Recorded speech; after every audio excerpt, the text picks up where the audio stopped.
Hey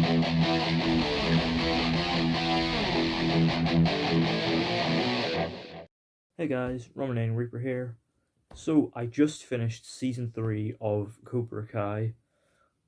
Now I was looking forward to season 3 ever since I watched seasons 1 and 2 when they dropped on Netflix, and I really enjoyed seasons 1 and 2. They were both brilliant. They were very action packed and funny, and also had plenty of heart, and really took the whole Karate Kid universe, the Miyagi verse, in a really interesting new direction, and really deepened these characters, Daniel and Johnny, and really allowed to see us to see these characters and events that happened 30 years ago from a new perspective, while also introducing the new generation of characters as well.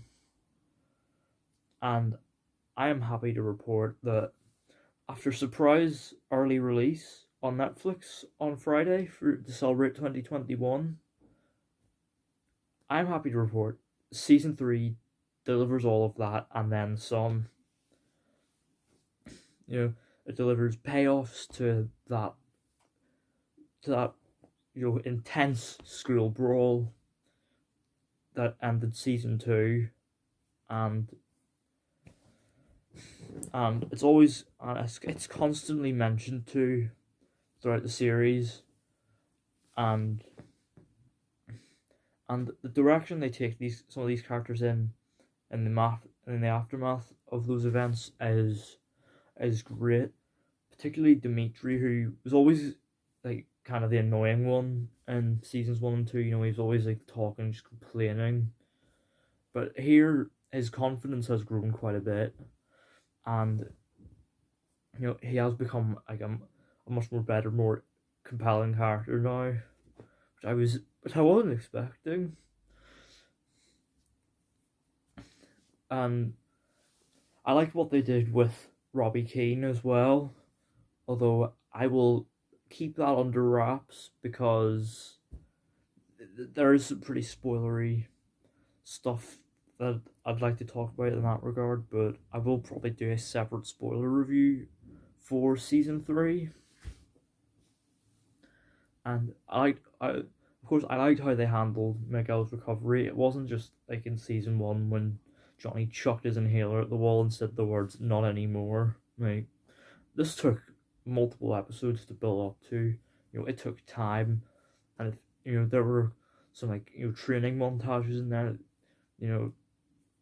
When this show does montages, they do them well. But perhaps the character that I think may arguably have been handled the best this series may have been Samantha LaRusso. She gets some pretty emotional scenes actually, and this is probably the best performance that Mary Mouser has given as the character the whole series. It is really great stuff seeing this quite traumatic situation Sam has found herself in, and how she eventually, with the right motivation, picks herself back up.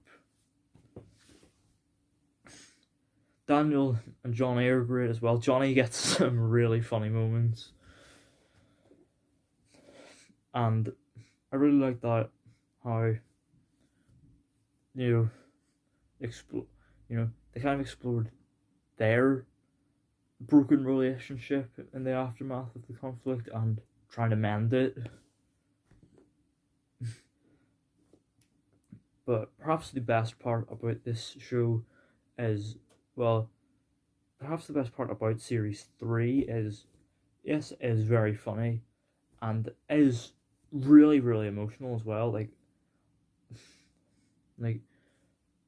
seasons 1 and 2 were, very much like 80s, fun, fun and action packed, with that emotional element added. This plays its emotional card at the forefront, and it does it extremely well. And when it's funny, it is very funny. But perhaps the highlight of this whole series are the fight scenes, because this is probably the best action in terms of fight scenes from the show. There's a really great one in an abandoned laser tag facility between Cobra Kai and Miyagi-Do. That is, it's really exciting stuff. And even the finale fight scene as well, not only is it really exciting, exhilarating stuff, it really gets you pumped up, arguably even more so than the school fight, but it also cuts deeper as well. And that's and that adrenaline fueled action combined with like the emotional character stuff as well actually makes this a better fight scene than the school fight. There's also a pretty great fight scene with Robbie Keane and Juvie, which is pretty fun and utilizes some wall running, which is a tactic I don't think that we've seen much of in the first two series, but here we see it used pretty well in another exciting fight scene. And a nice little surprise in the series was the handling of Kreese as well. I really liked the way that they explored Kreese's past in Vietnam as a soldier and how that kind of made him into the monster that he is today. And in this series, he really is a monster. But it's the fact that he uses his past as a Vietnam vet to, get away with a lot of these things and make himself seem like a better person as well. Which, this is, probably the best that Kreese has been in the time we've seen him in this series, because he was really a major character in series 2. And obviously he was like, the main sensei in the first Karate Kid. But here, this is probably that character at his best. So, overall, Cobra Kai Season 3 delivered on my expectations and then some. This is proof why this show is probably one of the best series out there at the moment. And, this is a series taking its shot at more mature, emotional TV while also keeping its action-packed karate core intact, and it nails it with flying colours. That's why I'm going to give Cobra Kai Season 3 a 10 out of 10. I highly recommend you check out Season 3, but I highly recommend you check out the show just in general. If you haven't already seen it, it's brilliant. It's on Netflix, so it's really easy to get a hold of. You don't need to get a YouTube subscription because, well, all of it's on Netflix and all of it is great. So overall, those are my thoughts on Cobra Kai Season 3.